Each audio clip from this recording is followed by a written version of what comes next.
The PS Vita is not dead because of the Switch. The PS Vita is dead because Sony they dropped their marketing budget for the North American region for the Vita specifically.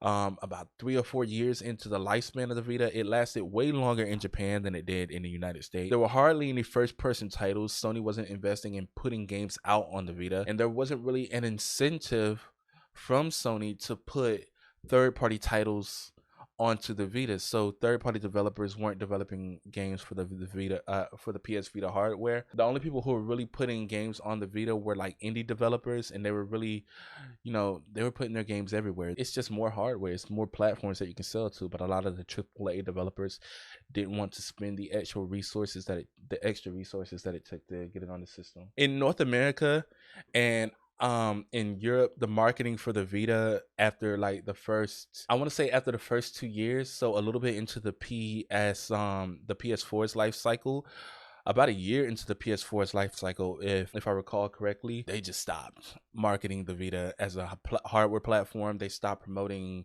they stopped trying to get software on the platform, and as a result, word of mouth goes a long way, right? People stopped talking about the Vita, and since people weren't talking about the Vita, nobody was buying it. Not to mention the fact that for the second generation of handhelds in a row, even though they probably knew that people hated this fact with the PSP, they still decided to elect for a proprietary memory card, which to me is a baffling decision because look, I'm going to keep it a buck. I'm going to keep it a band with you, actually. A lot of these Japanese developers, they are really hypersensitive, in my opinion, to software piracy, which is always an option when you have non-proprietary software and when you have non-proprietary hardware components in your system. But I think having something that is easy to use and convenient for the consumer is a lot better than having something that is hard to crack and hard to pirate on. Because if something's convenient,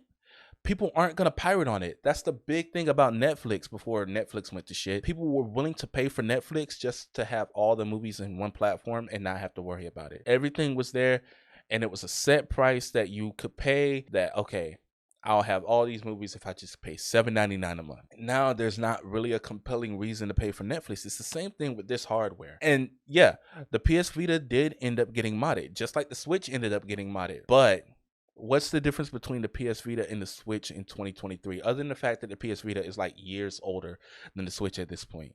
Which, fun fact, the Switch actually turned 6 years old this year. I think next month is going to be the sixth anniversary of the Switch coming out. 6 years of Nintendo Switch. It feels so much shorter, but yeah, these are both consoles that are portable. These are both consoles that have console quality experiences, depending on what your definition of console quality is. Because of course, again, the PS Vita is way older than the Switch. You know what I mean? They're both designed to give you a console quality experience on the go. They've both been modded at this point. And by the time the Vita was 6 years old, it had been broken all the way. Not to mention that, but there's emulation for the Switch as well. It makes leaps and bounds every single day. Every time I look at Yuzu, it seems like it made a new major improvement, right? So if software piracy is a main concern, but you got consoles that have already been modded and hacked and can already run homebrew, why is the Switch still selling like hotcakes 6 years down the line, but the PS Vita 6 years down the line was struggling to make a profit? It's because the Switch is a more compelling system because it has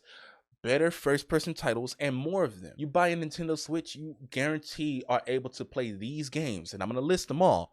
You can play Super Mario Odyssey. You can play Breath of the Wild. You can play Mario Kart 8 Deluxe, Pokemon Scarlet and Violet. You can play ARMS. You can play Pokken Tournament. You can play all these games. Link's Awakening. It's a much more compelling system because it has a lot more first-party titles that are compelling on their own and that you can only get on this platform. The thing about the Vita that really killed it ultimately, in my opinion, is the lack of first-party support. Say the PS Vita had a God of War title that was exclusive to it. Say the PS Vita had a second Uncharted game. There are a number of games that you could have done. More people would have been interested in the hardware because more people would have been buying into the software ecosystem. Sony failed the Vita. The Switch didn't kill the Vita. Sony failed the Vita, in my personal opinion.